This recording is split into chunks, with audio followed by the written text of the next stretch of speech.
बिस्मिल्लाहिर्रहमानिर्रहीम। अस्सलाम वालेकुम नाज़रीन। महबूब सुब्हानी कुतुब यज़दानी शेख अब्दुल कादिर जिलानी सरकार रहमतुल्लाह अलैह का मकाम अंबिया अलैहिस्सलाम की नज़र में। आइए एक दिलचस्प वाक़या आपके साथ शेयर करते हैं। नाज़रीन, महबूब सुब्हानी हज़रत मसीह अलैहिस्सलाम की नज़र में एक ईसाई जिसका नाम सनान था ने महबूब सुब्हानी कुतुब यज़दानी शेख अब्दुल कादिर जिलानी सरकार रहमतुल्लाह अलैह की मजलिस मुबारक में हाजिर होकर अर्ज़ किया और इज्तिमा में खड़े होकर कहा कि हुजूर, मैं यमन का रहने वाला हूँ। मेरे दिल में ये बात पैदा हुई कि मैं दायरा इस्लाम में दाखिल हो जाऊँ। इस पर मेरा पुख्ता इरादा है कि मैं यमन में सबसे अफजल वाला बुजुर्ग के हाथ पर इस्लाम से मुशर्रफ हो जाऊँ। ये सोच ही रहा था कि मैं सो गया और ख्वाब में हज़रत ईसा अलैहिस्सलाम की तशरीफ आवरी हुई। आपने इरशाद फरमाया, ए सनान, बगदाद चले जाओ और शेख अब्दुल कादिर जिलानी सरकार रहमतुल्लाह अलैह के हक हाथ पर इस्लाम में दाखिल हो जाओ, क्योंकि वो इस रोए ज़मीन के तमाम लोगों से अफजल वाला है। सुब्हान अल्लाह। हातिफ गैब की आपके हक में मना दी।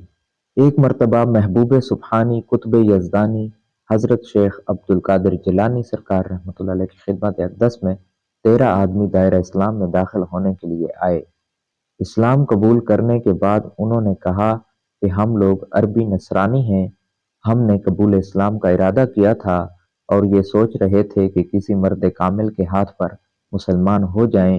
इसी असना में हातिफ गैब से आवाज़ आई कि बगदाद जाओ और शेख अब्दुल कादिर जिलानी के मुबारक हाथ पर मुसलमान हो जाओ।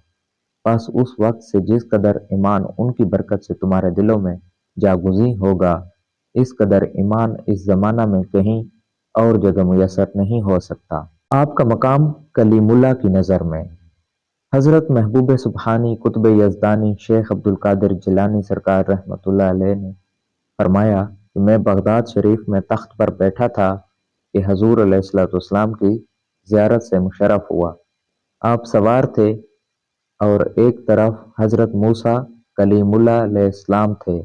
हजूर अलैहिस्सलाम हज़रत मूसा अलैहिस्सलाम की तरफ मुखातिब होकर फरमाया, ए मूसा, क्या आपकी उम्मत में भी कोई इस मकाम का आदमी है? हज़रत मूसा अलैहिस्सलाम ने जवाब में फरमाया, इस मकाम का मालिक मेरी उम्मत में कोई नहीं है और हजूर सल्लल्लाहु अलैहि वसल्लम ने मुझे खलत से नवाजा। हमसे पहले लोगों के सूरज गरूब हो गए और हमारा आफताब हमेशा बुलंदी पर रहेगा और कभी गरूब नहीं होगा। सुभान अल्लाह। दोस्तों, ये होती है शान औलिया अल्लाह की। अपना ख्याल रखिएगा, हमें अपनी दुआओं में याद रखिएगा। जल्द मिलते हैं। अल्लाह निगहबान।